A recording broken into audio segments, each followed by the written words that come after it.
नमस्कार। राजकीय महाविद्यालय झाड़ोल की समाजशास्त्र की कक्षा में आप सभी का स्वागत है। आज हम पढ़ेंगे बीए तृतीय वर्ष समाजशास्त्र के द्वितीय प्रश्न पत्र में ग्रामीण समाजशास्त्र और नगरीय समाजशास्त्र की विषय सामग्री। पिछले अध्याय में हमने जाना था कि ग्रामीण समाजशास्त्र का विषय क्षेत्र क्या है, और आज हम जानेंगे ग्रामीण समाजशास्त्र की विषय सामग्री। विषय सामग्री को अगर हम उसके बारे में अगर हम चर्चा करें तो जानते हैं कि किसी विषय को कहाँ तक गहराई से हम उसको देखते हैं, यानी कि विषय सामग्री से तात्पर्य है कि किसी विज्ञान की उन सभी संभावित सीमाओं से है जहाँ तक कि वह विज्ञान निश्चित विषय का अधिक से अधिक सीमा तक अध्ययन कर सकता है। उन सभी संभावित सीमाओं के बाहर वह विज्ञान अपने विषय का अध्ययन नहीं कर सकता, यानी कि उनकी अपनी एक निश्चित एक बाउंड्री, एक सीमा निर्धारित की होती है। उस बाउंड्री यानी उस सीमा के अंदर रह करके उस विषय का अध्ययन किया जाता है, तो उसे हम उस विषय का अध्ययन यानी उस विषय की सामग्री, अध्ययन सामग्री या विषय सामग्री के अंतर्गत शामिल करते हैं। जैसे अगर हम ग्रामीण समाजशास्त्र के अध्ययन क्षेत्र ग्रामीण समाज है, वैसे ही नगरीय समाज का अगर हम अध्ययन क्षेत्र की बात करें तो वह नगरीय समाज है। अब बात आती है विषय वस्तु को, तो विषय वस्तु का अगर हम इसको जानें तो कि विज्ञान के विषय क्षेत्र का भी ध्यान रखा जाता है, क्योंकि विषय वस्तु संभावित विषय क्षेत्र से बाहर नहीं हो सकती। कई बार हमें ये देखने को मिलता है कि कंपटीशन एग्जाम में ये आता है कि ये तो सब्जेक्ट से बाहर का प्रश्न आया है, तो वो आता है कि जो एक किसी भी सब्जेक्ट का एक अपना एक क्राइटेरिया होता है, एक विषय उसकी एक सीमा निर्धारित होती है कि इस सीमा तक इस विषय के अंतर्गत ये चीज़ें शामिल होंगी। उससे बाहर के दूसरा विषय आएगा, यानी कि जो उस विषय सीमा जो निर्धारित की गई उससे अगर बाहर कोई प्रश्न होता है या कोई बाहर कोई क्षेत्र होता है तो उसका अध्ययन उससे बाहर यानी कि अन्य विषय के अंतर्गत किया जाता है। तो विषय सामग्री उन निश्चित सीमाओं से संबंधित होती है जिसके अंदर ही वैज्ञानिक अध्ययन करता है। यहाँ विषय सामग्री से तात्पर्य उन निश्चित तथ्यों और विषयों से लगाया जाता है जिनका अध्ययन विज्ञान की सीमाओं के अंतर्गत रहकर किया जाता है। विषय क्षेत्र और विषय सामग्री में हमेशा इनकी एक निश्चितता और एक मात्रा का अंतर पाया जाता है, न कि इनके गुण का, यानी कि इनमें इनकी जो निश्चितता है यानी कि कहाँ तक वह विषय निश्चित मात्रा निश्चित होगी। ग्रामीण और नगरीय समाजशास्त्र के विषय क्षेत्र को तो हम देख चुके हैं कि विषय क्षेत्र में क्या क्या चीज़ें आती हैं, जैसे जनसंख्या है, सामाजिक संगठन है, सामाजिक प्रक्रियाएं हैं, वो उनके विषय क्षेत्र के अंतर्गत आते हैं। अब आता है विषय सामग्री। तो ग्रामीण समाजशास्त्र की विषय सामग्री के संबंध में ग्रामीण समाजशास्त्रियों ने जो विचार दिए हैं उनके आधार पर हम ग्रामीण समाजशास्त्र की जो विषय सामग्री है उसको हम लेकर के आज चर्चा करेंगे। अब इस विषय सामग्री के अंतर्गत मुख्य रूप से आता है ग्रामीण सामाजिक संगठन, ग्रामीण सामाजिक संरचना, ग्रामीण सामाजिक संस्थाएं, ग्रामीण सामाजिक समूह, ग्रामीण सामाजिक प्रक्रियाएं, ग्रामीण सामाजिक परिवर्तन, ग्रामीण सामाजिक समस्याएं, ग्रामीण और नगरीय संबंध, ग्रामीण सामाजिक जनसंख्या, ग्रामीण पुनर्निर्माण। इतने जो एरिया हैं, जो टॉपिक हैं, उनके अंतर्गत इन सभी को हम ग्रामीण समाजशास्त्र की अध्ययन सामग्री यानी कि विषय सामग्री के अंतर्गत हम शामिल करते हैं। अब हम चर्चा करते हैं ग्रामीण सामाजिक संगठन यानी कि रूरल सोशल ऑर्गेनाइजेशन। तो ग्रामीण सामाजिक संगठन अन्य समाजों का संगठन, जैसे आदिम सामाजिक संगठन को हम देखते हैं, नगरीय सामाजिक संगठन को देखते हैं, औद्योगिक समाजों के संगठन को देखते हैं, तो उसी प्रकार से ग्रामीण सामाजिक संगठन, तो नगरीय समाज का जो संगठन है या औद्योगिक समाज का जो संगठन है, आदिम समाज का जो संगठन न, उनका अपना अलग संगठन है। उसी प्रकार ग्रामीण समाज का संगठन भी अपना उन संगठनों से अलग और अपने आप में विशिष्ट है। इसलिए जब हम ग्रामीण समाजशास्त्र के अध्ययन के क्षेत्र ग्रामीण सामाजिक संगठन स्वयं होता है, जिसका निर्माण भारत के गाँवों में विभिन्न छोटे छोटे संगठनों जैसे परिवार है, संयुक्त परिवार है, गोत्र समूह है, जाति, उपजाति आदि सभी से मिलकर के गाँव में ग्रामीण सामाजिक संरचना का निर्माण होता है, ग्रामीण सामाजिक संगठन का निर्माण होता है।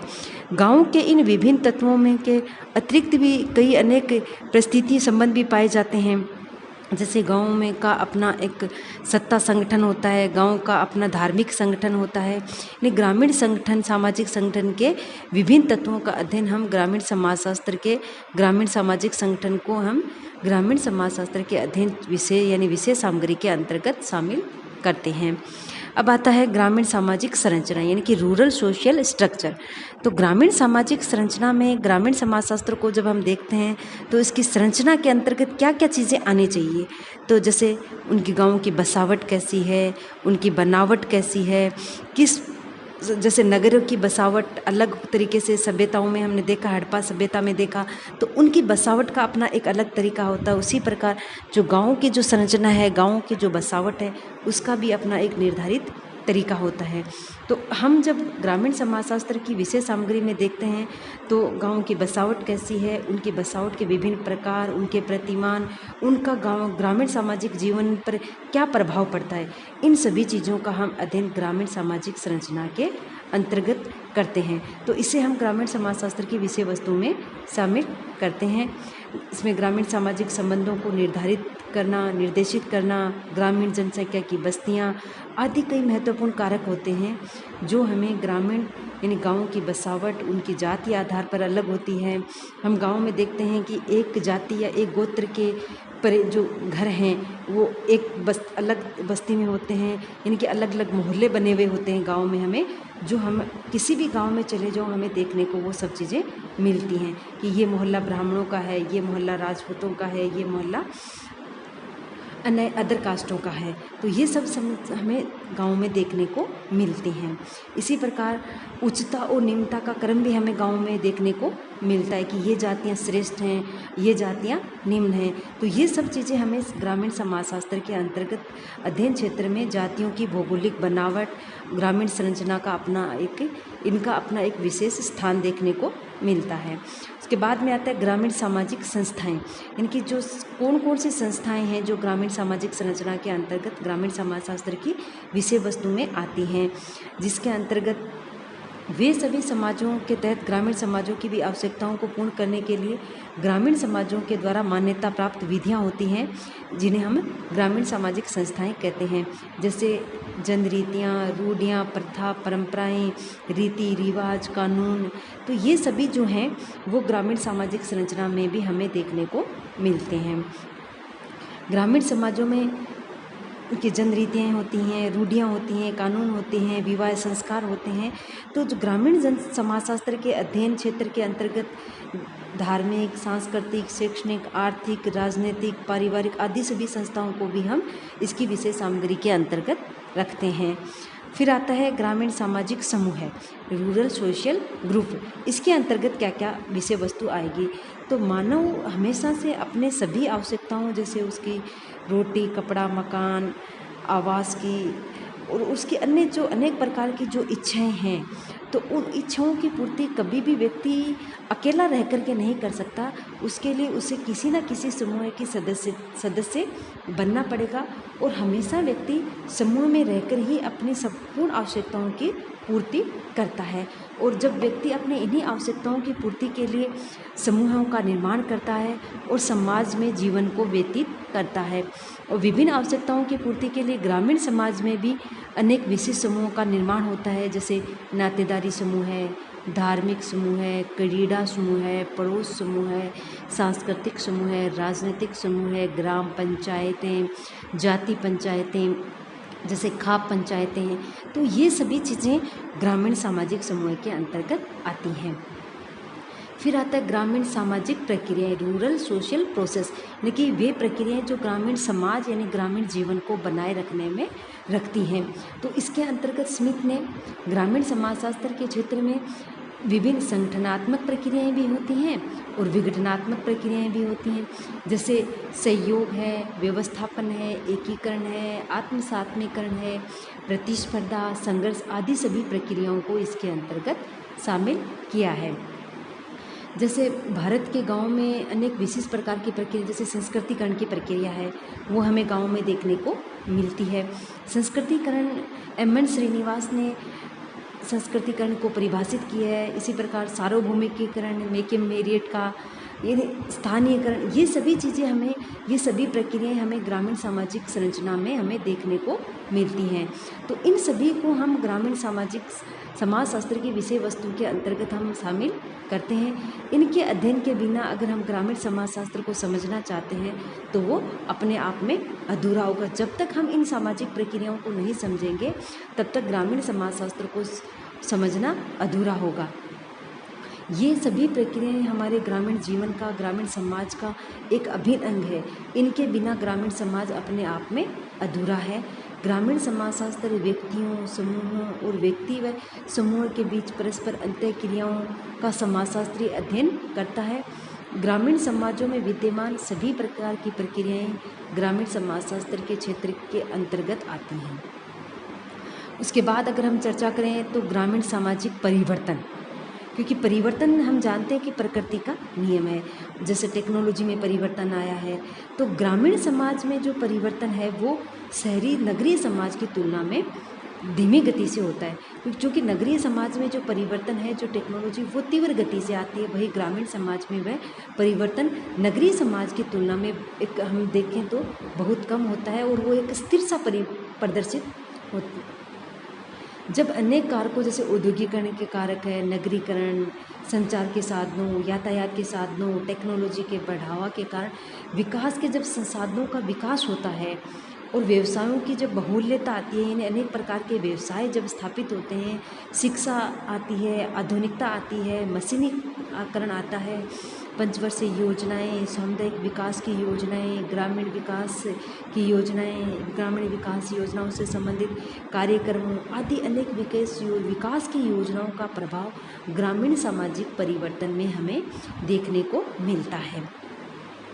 तो इन समाजों में परिवर्तन से संबंधित विभिन्न पक्ष जैसे परिवर्तन के कारण, उनके कारक, परिवर्तन की दिशा, परिवर्तन की गति, परिवर्तन की प्रकृति, परिवर्तन का स्वरूप, उसका परिणाम आदि सभी का अध्ययन वैज्ञानिक दृष्टिकोण से अध्ययन हम ग्रामीण समाजशास्त्र की विषय सामग्री के अंतर्गत करते हैं। इसलिए आज ग्रामीण समाजशास्त्र का क्षेत्र इन समाजों के परिवर्तन का अध्ययन करना भी है। उसके बाद आता है ग्रामीण सामाजिक समस्याएं। सामाजिक समस्याएं, क्योंकि ग्रामीण समाजशास्त्र की उत्पत्ति और विकास का कारण ग्रामीण समस्याओं का अध्ययन और उनके समाधान का खोज करना है। यानी ग्रामीण जो समाज है उनके समक्ष क्या क्या समस्याएं हैं, जैसे बेरोजगारी की समस्या है, नगरीकरण की समस्या है, रोजगार की समस्या है, शिक्षा की समस्या है, संसाधनों की समस्या है। तो ये कई प्रकार की समस्याएं हैं जो ग्रामीण समाज में हमें देखने को मिलती है। तो इन समस्याओं को जब तक अगर हम अध्ययन नहीं करेंगे तब तक हम ग्रामीण समाजशास्त्र को समझना सही नहीं है। तो इन सब चीज़ों को हम ग्रामीण समाजशास्त्र की विशेष सामग्री के अंतर्गत शामिल करते हैं। लेकिन गाँव में रहने से उत्पन्न समस्याएं और उन समस्याओं के ही सामान्यतः ग्रामीण समाजशास्त्र की विषय वस्तु माना जाता है। उसके बाद में आता है ग्रामीण नगरीय संबंध, क्योंकि ग्राम और नगर हमेशा एक दूसरे के विरोधी और ये विपरीत संगठन नहीं होकर के बल्कि एक दूसरे के पूरक हैं। गांव के बिना शहर का, नगर का अस्तित्व नहीं है और नगर के बिना गांव का अस्तित्व नहीं है। यानी कि गांव और नगर दोनों एक दूसरे से जुड़े हुए हैं, दोनों एक दूसरे से अंतःक्रिया से जुड़े हुए हैं। क्योंकि गांव में जैसे दूध है, अनाज है, सब्जियां हैं, ये सब चीज़ें गांव में उत्पन्न होती हैं और गांव से शहरों में जाती हैं। वहीं जो गांव की आवश्यकता की जो चीज़ें हैं वो हमें नगरों में मिलती हैं, वो गांव में सप्लाई होती है। तो ये डिमांड और सप्लाई की चेन जो है वो एक दूसरे से जुड़ी हुई है। तो ग्रामीण नगरीय समाजशास्त्र में ग्रामीण और नगरीय संस्कृति के बीच अंतःक्रियाओं की उपेक्षा नहीं की जा सकती। हमें दोनों एक दूसरे पर अंतर्निर्भर हैं और हमें दोनों को एक दूसरे का तुलनात्मक रूप से अध्ययन करना ग्रामीण समाजशास्त्र की अध्ययन सामग्री के अंतर्गत आता है। उसके बाद में आते हैं ग्रामीण जनसंख्या, क्योंकि गांव में जनसंख्या है वो नगरीय जनसंख्या की तुलना में अलग है।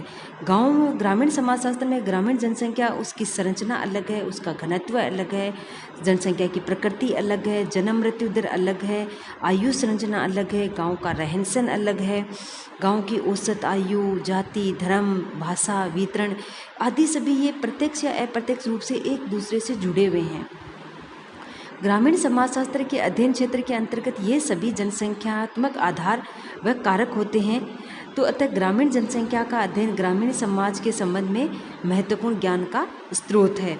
और ग्रामीण जनसंख्या मानव के व्यवहार को, उनकी क्रियाओं को निरंतर प्रभावित करती है।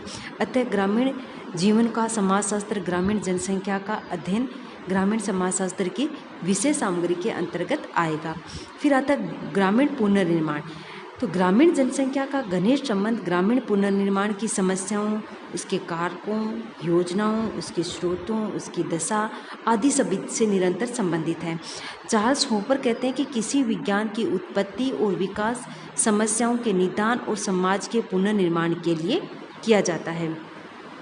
अतः ग्रामीण समाजशास्त्र में ग्रामीण कार्यकर्ताओं को ग्रामीण समस्याओं के यथार्थ विश्लेषण में सहायता करेगा और आगे उन्हें समस्याओं पर नियंत्रण करने के लिए उपयुक्त उपचार करने और कार्यक्रम बनाने के योग्य बनाएगा।